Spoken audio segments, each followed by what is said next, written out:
The Hollywood Theater in Osable Forks has stood the test of time. Now it's up to 2 funeral home owners to revitalize the once-loved family attraction. In Plattsburgh, as locals celebrate the second night of Hanukkah, they will do so in a way that's different than they have in years past. Just 3 days before Christmas, workers at the Clinton Annex received news that they would be out of a job. Today, the community of Dannemora came together to protest that decision. I'm here in front of the Cumberland 12 Cinemas, a locally owned movie theater here in Plattsburgh. It seems as though the rest of the country may be opening their entertainment sector, but New York is still on hold. Across the nation for almost a year now, musicals and plays have been shut down due to the coronavirus. But nestled between Lake Champlain and the Adirondack Mountains, Willsboro Central School seems to have defied all odds. Every passenger that arrives at the airport is required to fill out one of these, a New York State Traveler Health Form.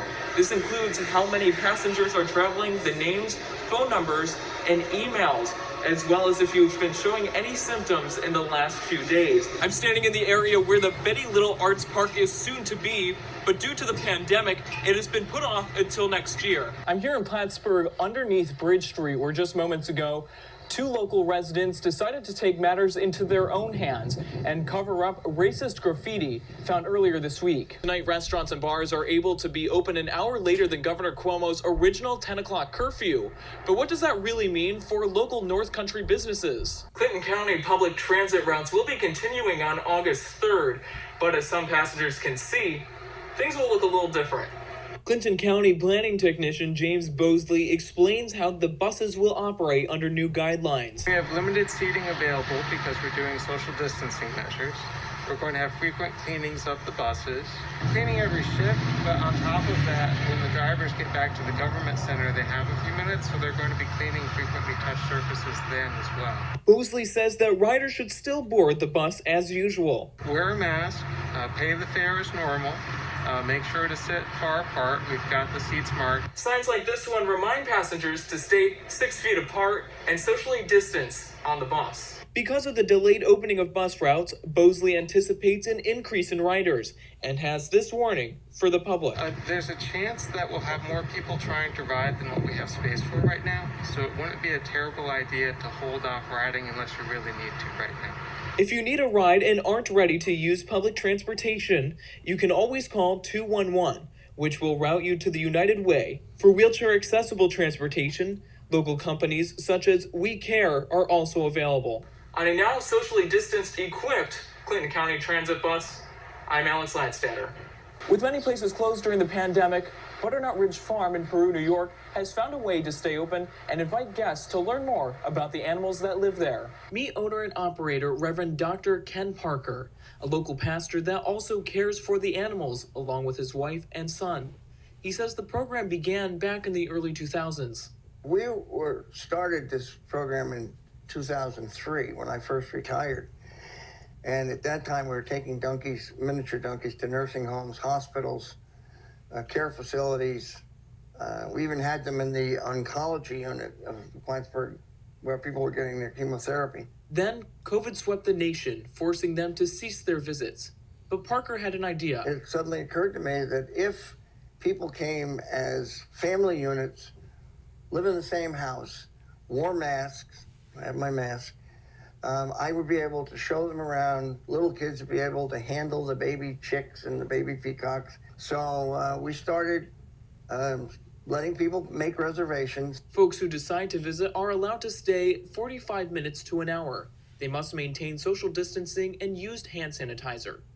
Parker mentions that not all animals on his farm are what you would typically find elsewhere. But some very unusual animals, like peacocks and ornamental pheasants, golden pheasants, Lady Amherst pheasants, Swinhoe pheasants, the Sebastopol geese, things that are not real common.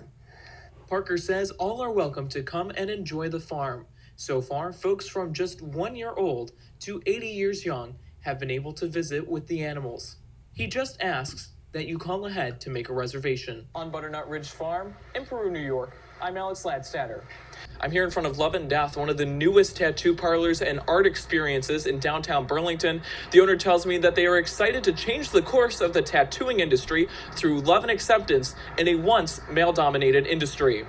we're not just saying you're welcome, we're saying please come to us. We want you in our space. Moody Rose Christopher, or Rosie as her friends know her, says her inspiration for wanting to create a safe space tattoo shop came from what she experienced in her own life. I think for me, a lot of even my own personal experience was getting tattooed by a lot of cisgender white males who were not really friendly towards me, or I felt kind of gawked at. Rosie, originally from Plattsburgh, says she worked for 3 years as a traveling tattoo artist until she ended up in Burlington and stayed due to COVID restrictions. The traveling coupled with the actual life experience of being heavily tattooed and tattooing at this point thousands of people, you really start to develop an understanding of what you like, what you don't like, what you need to see change. The change being a more open and accepting shop that caters to all people, but specifically people who might feel marginalized when it comes to getting a tattoo. Despite,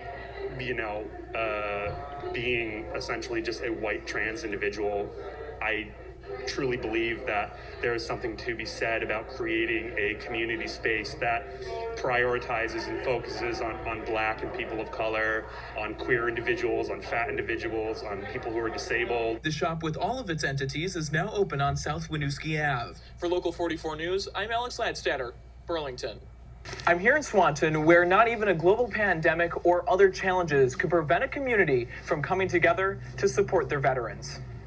After a lack of volunteers led to the cancellation of the annual flag placing in the Village Green, Swanton Select Board Chair James Gilmet got to work spreading the word on social media. Yes, it wasn't going to happen because there wasn't enough help to put them up. It takes a lot of help. I said that's not going to happen. Now we owe it to our vets to get this done. There are 110 flags on display this year, with each having a sponsor. In fact, there was so much support that the town had to begin planning an even larger plot of flags for next year. And we still have a waiting list if we continue to add more in the future, the people waiting to honor their veterans. The Northeast can bring some unusual temperatures this time of year. One Select Board member, David Hemingway, says he appreciates the warmth this year, as last year brought upon some physical challenges. The snow was on the ground. We had a really hard time putting the flags in. The wind was a problem. However, this year it was smooth sailing, and with help from Boy Scout Troop 823 and other volunteers, they were able to get it done. One of the scouts, Kyle Quick, says he was grateful to take part in this event. It's great to learn from them and to spend time with them and understand who they are. The flags will be on display for a week before being put into storage until Memorial Day. In Swanton, Vermont, I'm Alex Ladstatter, Local 22 News.